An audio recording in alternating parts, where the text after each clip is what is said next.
Good day to you as I begin a recording on. We're going to talk about another Superman film.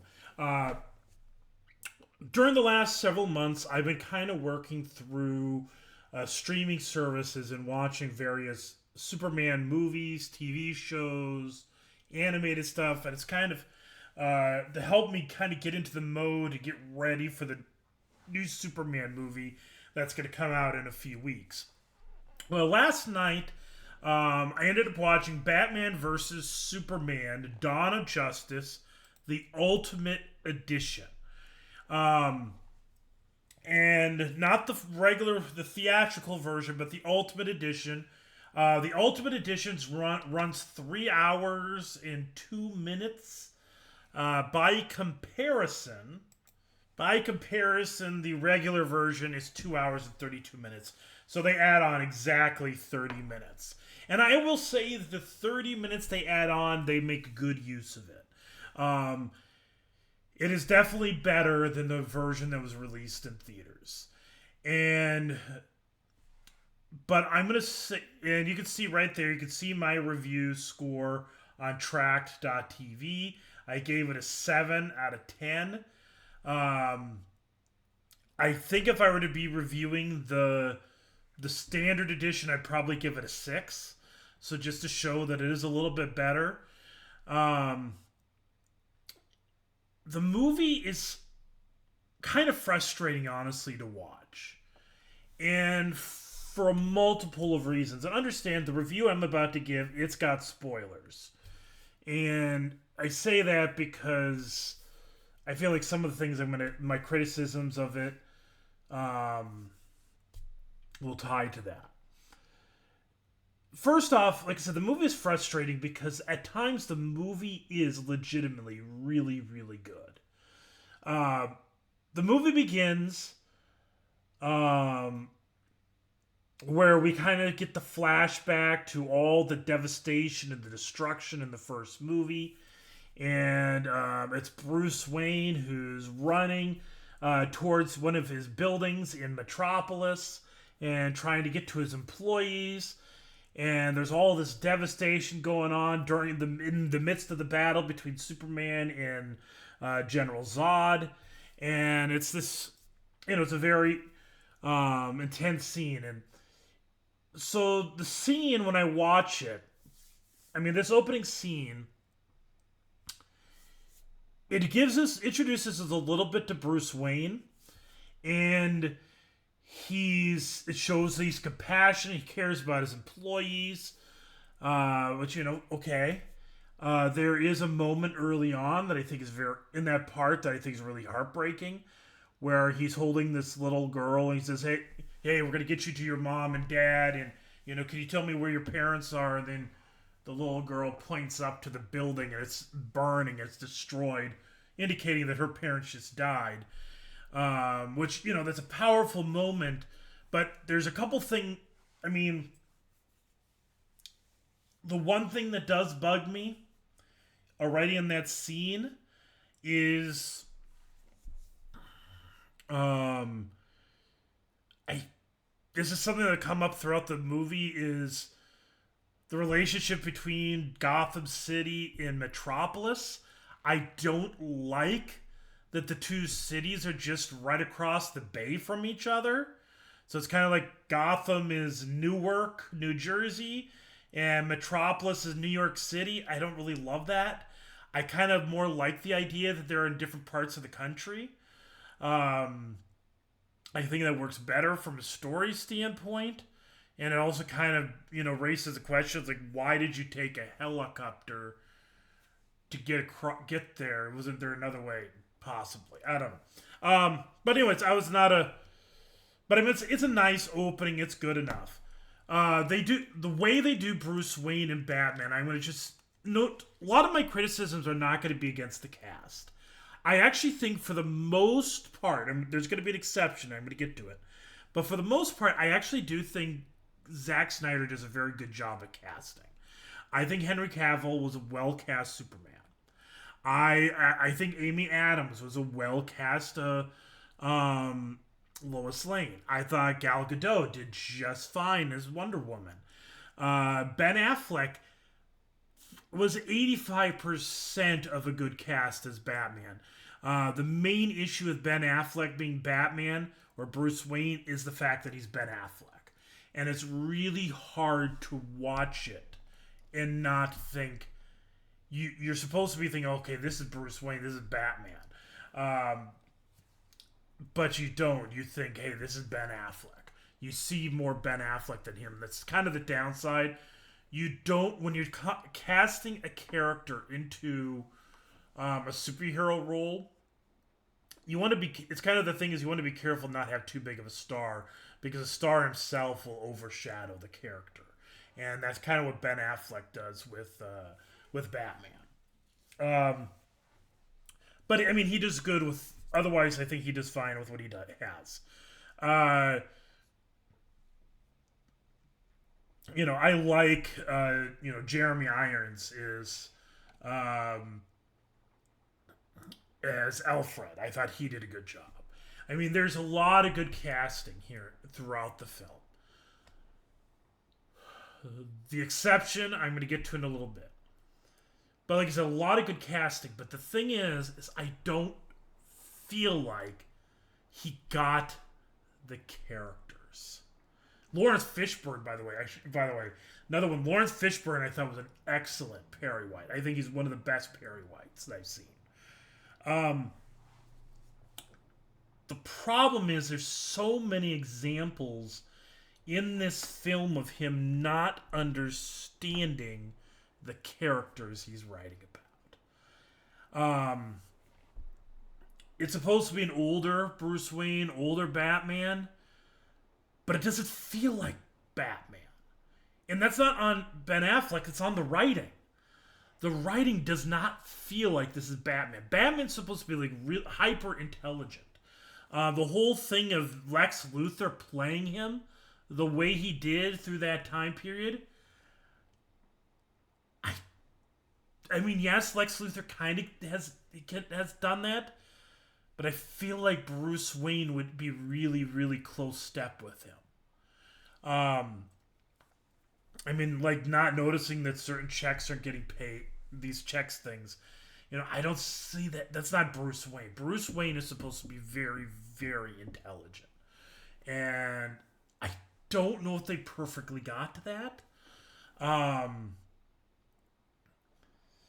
There's the relationship between Lois, they're already full throttle romantic relationship. And I keep watching and I'm wondering why? I mean, this goes back even to Man of Steel. Why was the first kiss? It doesn't feel like that first kiss was earned. They go on a date, they didn't have any relationship moments. They just ran into each other a couple times and all of a sudden they're kissing and now they have this uber romantic relationship. Why? Where was the foundation built on this? All right? It didn't make sense. There's nothing built. The relationship between Lois and Clark or Superman, it didn't feel authentic. It didn't feel organic. And this is kind of one of the ongoing problems in Batman v Superman, is that there's major events in the movie, in the film, that they just don't earn. There's major plot points that they don't earn the right to do it.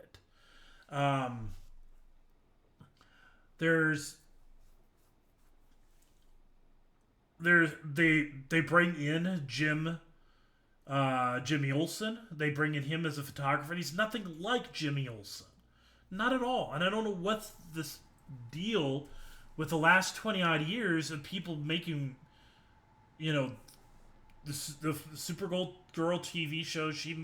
They made Jimmy Olsen to this, very suave black guy. And I'm like, Jimmy Olsen if you want to make him black, okay, but you got to make him look a little bit nerdy. Kind of nerdy and awkward or whatever, because that's Jimmy Olsen. All right, fine with the race change or whatever, but keep him still at least the character the same. And they didn't do it there. And here, well, he's still in the Batman v Superman. he's white, I guess, but he's definitely not nerdy. I mean, he's like a CIA guy. Anything but Jimmy Olsen. Uh, didn't look anything. If it weren't for the name, you wouldn't know it was him. It was that off. Uh, Lex Luthor is this is the worst Lex Luthor there is. I mean, just kind of give a marquee of this. Or indication of this. There's a scene where they go to this benefit for a library, and Lex Luthor is hosting it. And he gets up on front and he's awkwardly struggling to speak.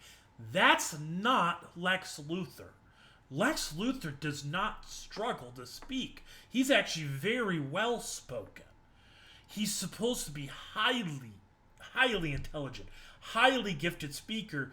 That's why in the comics he actually becomes president of the United States in spite of all the horrible things he's done, because he is that suave of a speaker. Jesse Eisenberg was at no point do I ever say, "Oh, that's definitely Lex Luthor." Nothing about him makes me think this is Lex Luthor. It isn't even. There's nothing. I mean, honestly, I'll often say it is that I think Jesse Eisenberg should have been cast as the Riddler. I could see what he was doing as a Riddler type character, not as a Lex Luthor character. Again, examples they don't seem to quite get him. The one good part in the Batman v Superman, where I say that this is not a bad movie, where I give it a 7, is the central part of the movie. There's a part of the movie where basically they're dealing with the. So it's after he has rescued Lois from in the Middle East. She's doing some report. He rescues her, and a lot of the events that flow out of that. And there's like a hearing at the Capitol. There's this stuff going on with some of the senators. There's like they also do kind of a montage of him saving various people. Those moments are actually really good. I mean, actually almost excellent. And they showed real emotion. It made you start to connect to Superman and to Clark Kent, and you're starting to invest in him. And then all of a sudden, Lex Luthor, the bad Lex Luthor, starts rolling even more into the story, making a physical presence, and it starts to fall apart. And then you have the whole thing then they bring in Doomsday, which their version of Doomsday really stinks. Isn't very good. I mean, seriously, the death is. If you want to, I've seen several versions of Doomsday in film and television now. I think Smallville kind of did a version of Doomsday. There was Superman and Lois did one, and I actually thought that one was pretty solid. They did one with several animated shows. Like there's Superman Doomsday, I think it was. That was actually the animated film. But the one that actually did it by far the best was The Death of Superman, which was an animated film that came out a few years ago. That was by far the best because it's straight from the comics, almost straight from the comics. And it is so excellent the way they build up to what happens. This one, it's just like all of a sudden, oh, boom, there he is. Now they're fighting. I kind of like that slow build that Doomsday slowly doing bad things, and he's working his way to Metropolis, and he fights the other Justice League members, and they're trying to hold him off while Superman is trying to have his normal life, especially with Lois, and specifically he wants to tell Lois that he's Superman. And, and all this is going on, they realize, we need you, Superman, because Doomsday's just doing incredible damage, and you're seeing like Wonder Woman is almost at the end of what she could do, and then finally Superman comes, and it's an epic battle, and in that case, as well as in this film, as well as Superman and Lois. So Superman and Lois, he does die, and that was the way he killed Superman on that one. They earned it, and see that's the key. If you're going to kill Superman, you have to earn it. When you kill your title character, you really, really have to earn it. And so Superman and Lois totally earned it. He rips out his heart. All right, I'm sorry, spoiler. I told you there's gonna be spoilers in this. All right, that was earned because they spent three, almost four. They're in their fourth season with this character, and you add in the show, his appearances in the Arrowverse. They earned it. They made you care for this character, and they set that up, and they earned it. When you watch the Death of Superman animated series, the animated film, the way they earn it is they lean very heavily upon the legacy of Superman. They include moments, include characters that are callbacks to some of the animated stuff, some of the comic books, some of the movies. All these different things are really leaning into your relationship with this character throughout the years. And so when Superman dies and you're watching all these things that are going on alongside it, you feel it. It's gut-wrenching. It really gets to you. Now, on flip side, Batman v Superman, when Superman is killed, they haven't done anything to get you invested in him. I mean, we've spent almost hardly any time with him as Clark. We have spent very little. It's been a lot of action sequence, a lot of events, but they don't really get you to care for him. And the things that he's done heroic, they haven't really shown a lot. And yet somehow he gets this parade like on the level of John F. Kennedy Jr. at the end of the film. And it's like, why? He didn't do enough to earn that. There's firefighters. There's real life firefighters and police officers done more than this Superman that you've created. Why would he deserve that kind of a parade funeral when he hasn't done anything? That is on Zack Snyder killing off a character and not earning it.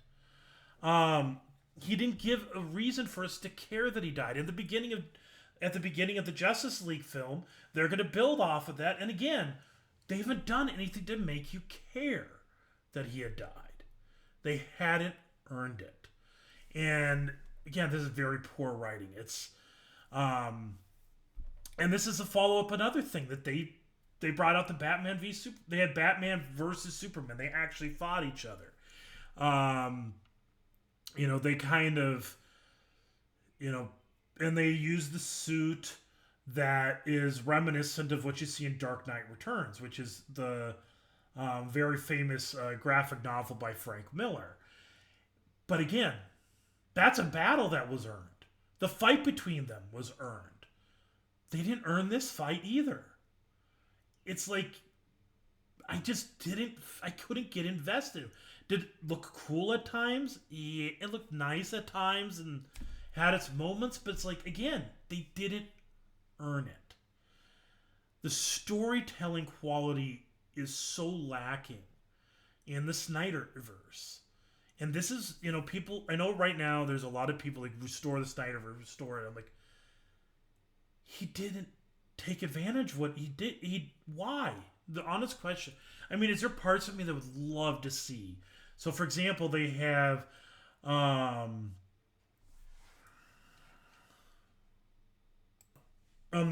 Jeffrey Dean Morgan play the role of Batman's father. And so it kind of stirred up the rumors that maybe one day they would do a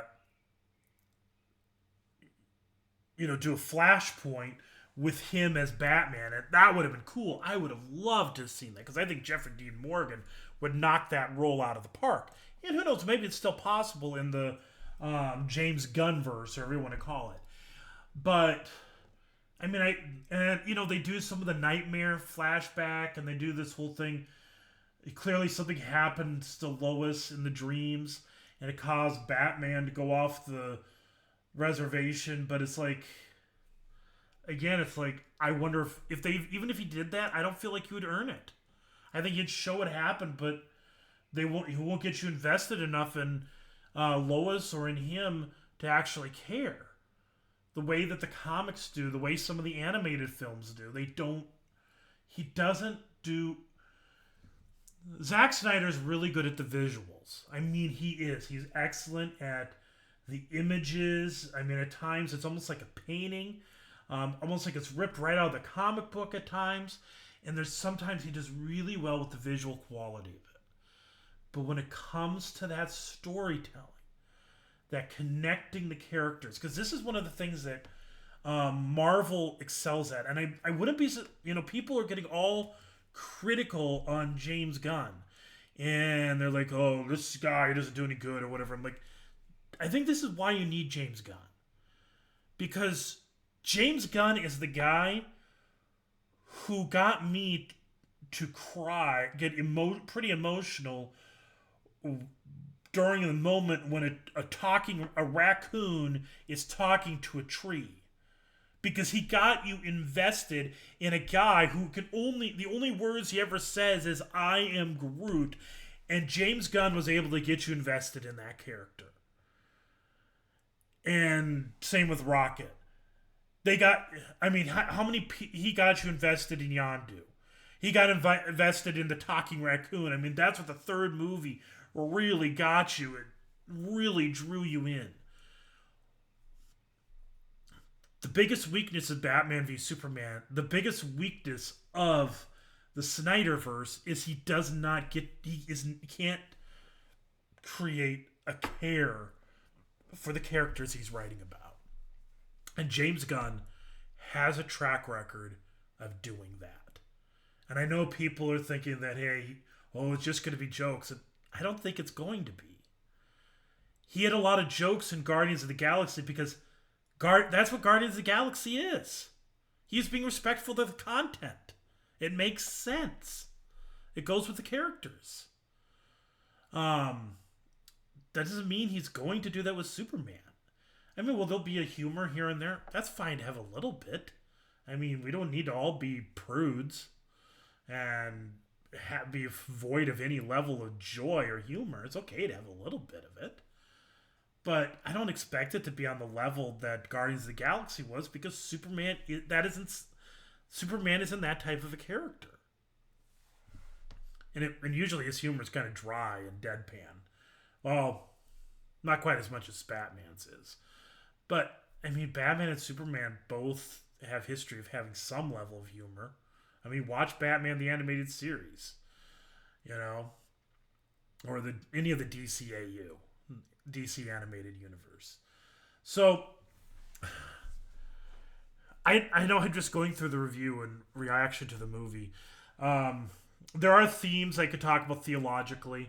There is definitely a strong emphasis on on Superman being a sort of a Jesus character.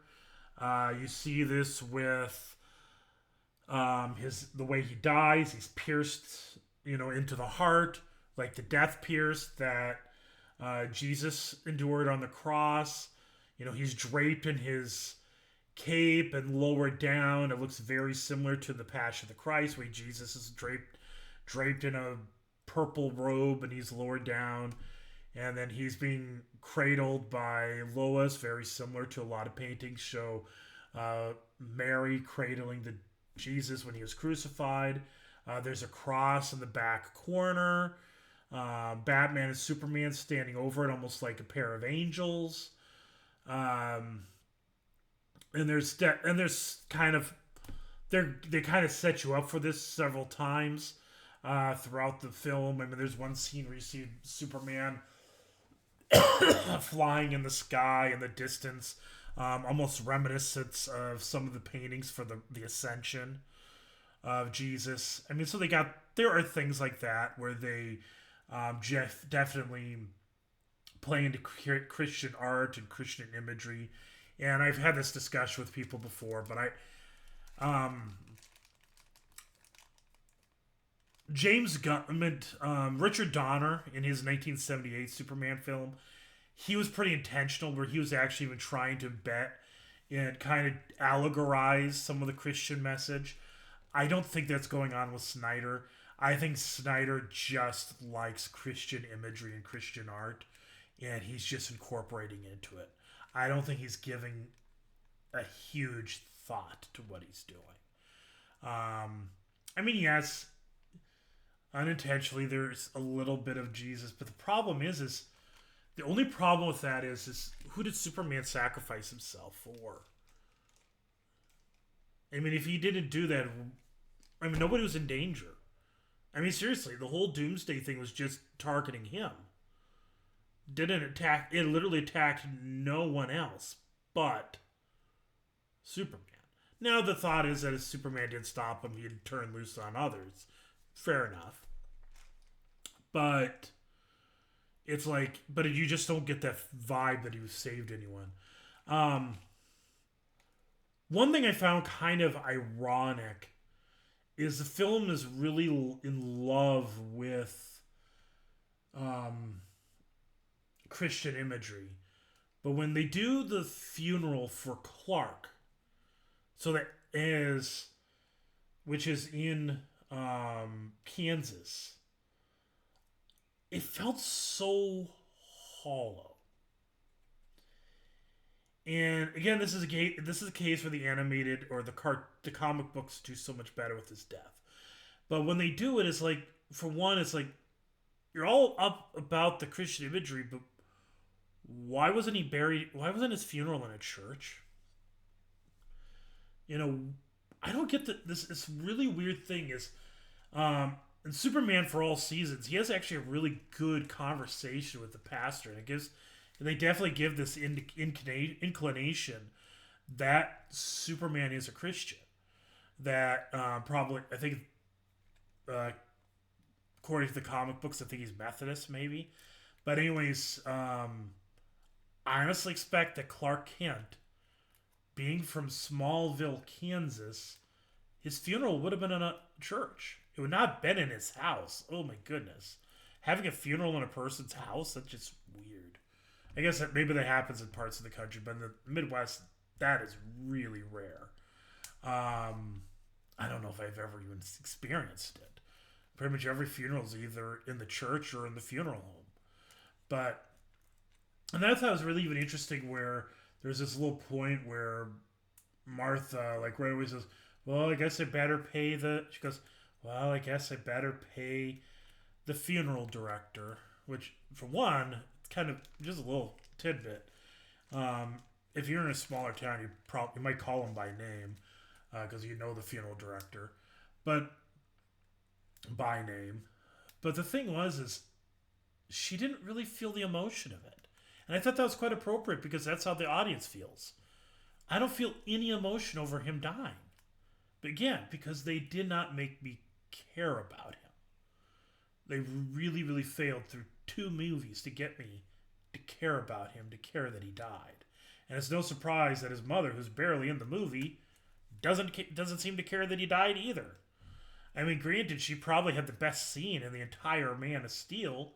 That whole little scene. Oh, I love in Man of Steel. The one scene I really love is where she eases him down and he's struggling with his powers as a kid. That's one of the best scenes, possibly the best scene in Man of Steel. But I mean, by this point, I mean, she's hardly involved. It's like she doesn't even care. Doesn't feel like she cares that her son just died. But with that being said, I actually think, again, the comics did it better. Instead of having that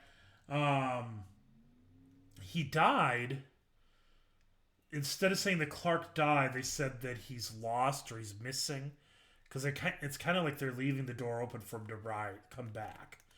That's what they did. Which made it more powerful that when Superman died, I think it's one of the most gut-wrenching things in... They communicate this in Superman Doomsday, and they do this in Death of Superman.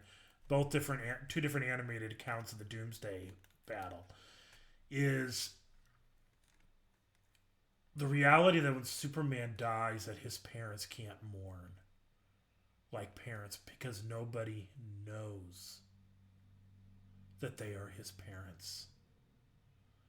And that gives an emotional weight to it that Zack Snyder did not even think to go to. And why? Because it honestly doesn't feel like he read the comics. Or if he did, he didn't understand them. So, um, anyways, there's my review. I know I'm at a half hour on this one. It is such, it feels like it could have been a good movie, but it comes down to you got to know your characters. You got to build your characters. You got to make your audience care about your characters. If you don't do that, your movie's gonna fail, and that is why the Snyderverse got canceled. Justice League. By the time that movie came out, it was already done, anyways, and it's really sad because Justice League should have. It was a movie that was much coveted for many years. People were looking forward to it, and for it to drop like a dud the way it did. I mean, yeah, you got the Snyder cut, but it's pushing five. It's like 5 or 6 hours to have a 5 or 6 hour movie to tell your story. Yeah, that's a little much.